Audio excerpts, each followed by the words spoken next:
Hello అందరికి, ఈరోజు మా కిండర్ గార్డెన్ లో చామ దుంపలు తీస్తున్నాము.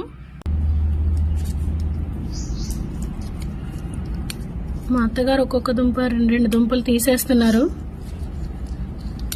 ఈ చామ దుంప ఆకు కూడా చాలా మంచిదంటండి. ఆకుకూరలలో అలా కొంచెం వేస్తారంట, చూపిస్తాను చూడండి. ఈ చామ దుంప ఆకు ఇలా ఉంటుంది. చిన్న చిన్న పిలకలు వస్తున్నాయి. ఇక్కడ కూడా చిన్న చిన్న పిలకలు వస్తూ ఉన్నాయి. ఇది కొంచెం పెద్దదైంది. ఇదిగోండి పైన అన్నీ తీసాక కింద ఇంకా ఉన్నాయి రూట్ లోపల. ఇదిగోండి లోపల నుండి ఈ దుంప వచ్చింది. చిన్న చిన్న పిలకలు ఉన్నాయి, భలే ఉంటుంది. రూట్ చూడండి ఎంత పెద్దది ఉంది. మళ్ళీ మా అత్తగారు దాన్ని పెట్టేస్తున్నారు, మళ్ళీ దుంపలు వస్తాయని. మేము తీయంగా ఇదిగోండి ఈ దుంపలు వచ్చాయి. ఈ దుంపలతో ఫ్రై చేయొచ్చు, పులుసు చేయొచ్చు. ఇంకేదైనా రెసిపీ తెలిస్తే కామెంట్ చేయండి.